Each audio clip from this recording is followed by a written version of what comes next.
In the NASCAR Xfinity Series, you marvel at the excellence that is Junior Motorsports. Say what you will about his Cup Series career, Dale Earnahrdt Jr. without a doubt has an eye for talent. Currently, Hendrick Motorsports has not just one, but two former Xfinity Series champions from that team in both Chase Elliott and William Byron. It's safe to say Rick Hendrick has left the future developments of drivers to Dale Earnahrdt Jr., but back in the early 2000s, it was a much different story, and it started out pretty well at first. They hit it big with a future NASCAR Hall of Famer in Kyle Busch, who was able to compete for a NASCAR Busch Series championship right away. But at the same time, both Rick Hendrick and Jeff Gordon were really feeling themselves like, hey, we can turn anybody into a Cup Series superstar, right? Well, think again. They missed out big time on not just one, not just two, but three future prospects in Blake Feast, Kyle Krisiloff, and Boston Reed. At first, these three showed a bit of promise. Both Krisiloff and Blake Feast won in the ARCA Remax series that season, while Boston Reed was running consistently as well. Towards the end of the 2004 season, Rick Hendrick decided he would give a couple of these guys a shot in the NASCAR Busch Series. Blake Feast and Boston Reed made multiple starts towards the end of the 2004 season, and as you can guess by the title of the video, it went about as well as you think. Trouble spin right in front of him. There's a car in the fence. Blake Feast.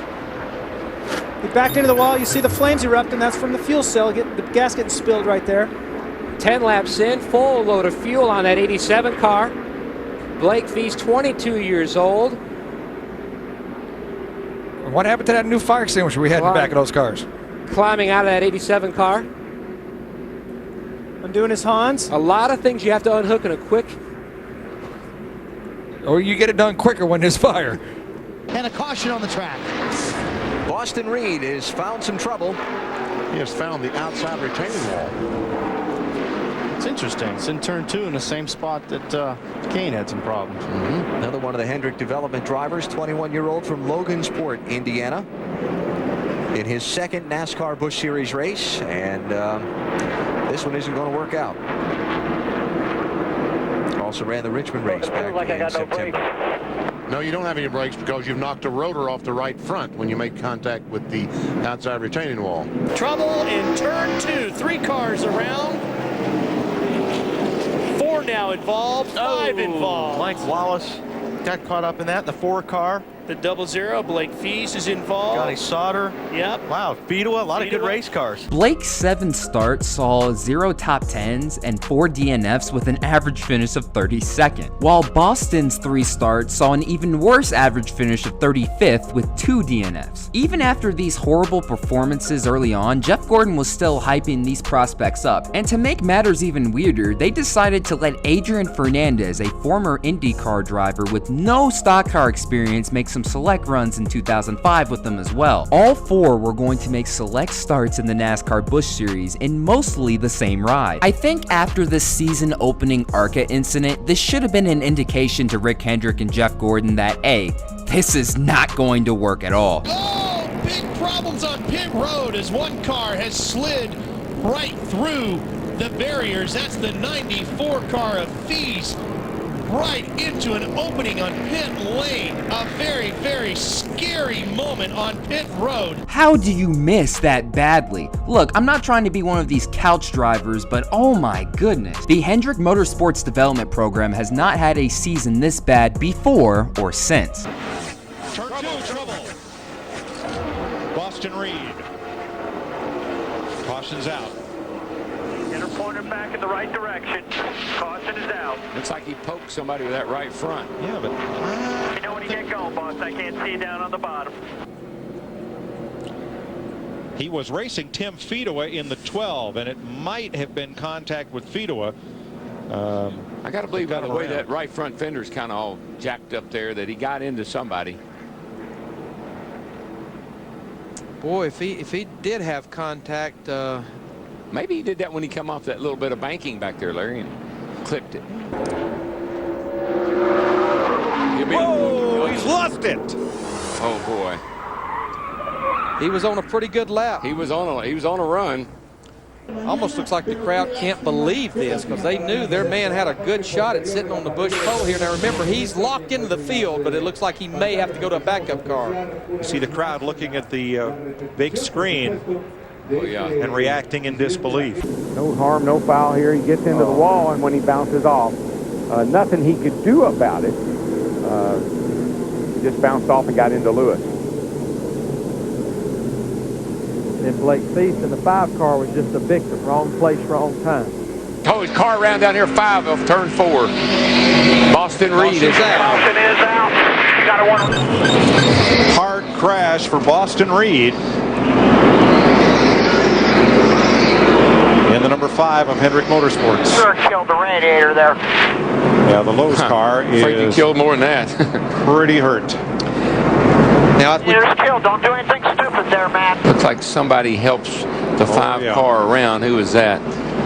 That is Clint Boyer. Clint there in the 2 car.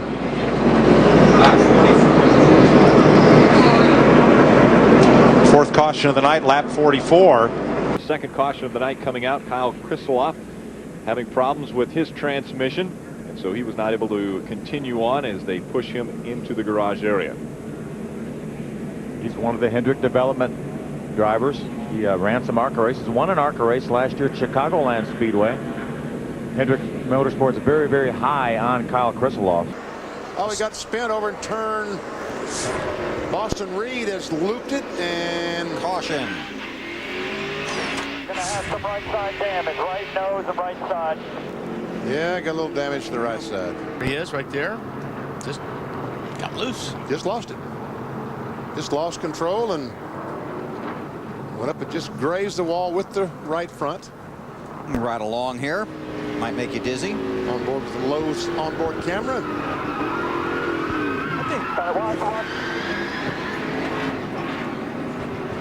We just went around, Jim. Appreciate Oh, we got trouble up in 1 and 2. Car in the wall. Blake Feast in the 5 and Jerry Robertson in the 78. And the caution flag is out.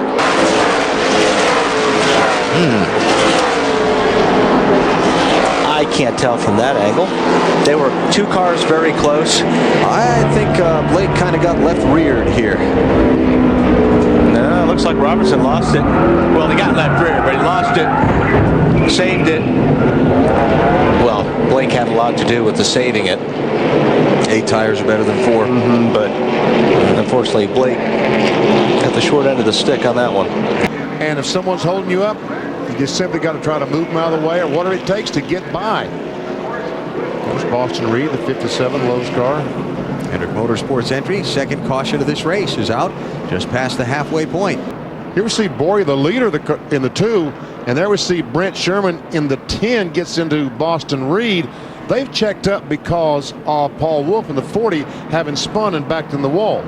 They get that right front fender on the 2 car a little bit. Well, the 19-year-old has been getting his lessons today, Bill. He has been on the radio pretty constantly talking about the handling of his car, getting encouragement from the crew chief, getting lessons from the crew chief. When the crew chief saw our TV pictures of the right side of the car, that being Jim Long, he said, "Do you need a bite of wedge in that?" Oh yeah. Oh yeah, maybe put a few in there. This is Michael Waltrip. Last lap was a 73. A pretty bold plan here. If we catch a caution, we're going to drop. Well, that's the right side damage, but that's not the hood damage. Yeah, I'm trying to figure out when the hood damage started.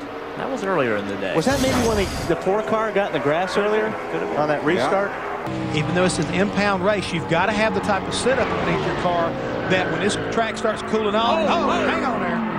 Adrian Fernandez got loose, getting down to the turn 1 and backed it into the wall. That was a hard lick. Man, I'm sorry. Still running. I know Adrian also got caught up. I don't know why. It's just all the time loose. I just turned normal and it just went loose. I mean, my speed was normal. Everything was normal. Wow. Adrian Fernandez, we saw him earlier during qualifying, crash. Well, guess what?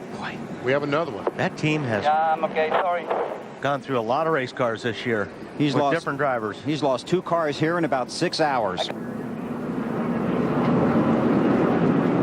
ride begins. And that inside wall we talked about earlier, not hitting Regan Smith when he avoided hitting the inside wall. That was a big deal. And I'll tell you what, that's a heavy blow. The entire front end almost knocked off that 5 car.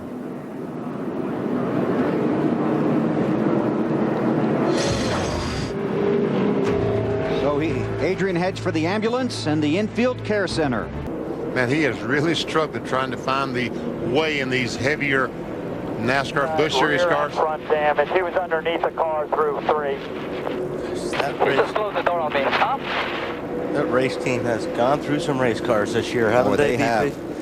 She just got close to that guy in the bottom and lost the air on the spoiler and got sideways and wrecked. And where did you say we'd see the most trouble today, Benny?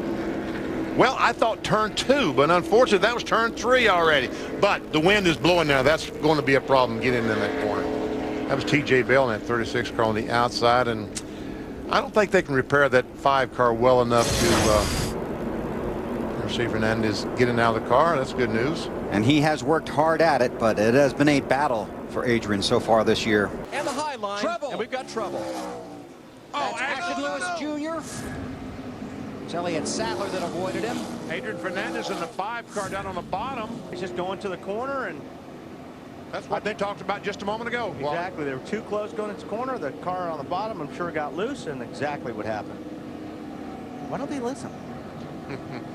They have a different channel on their radio right now than ours. Second caution of the day.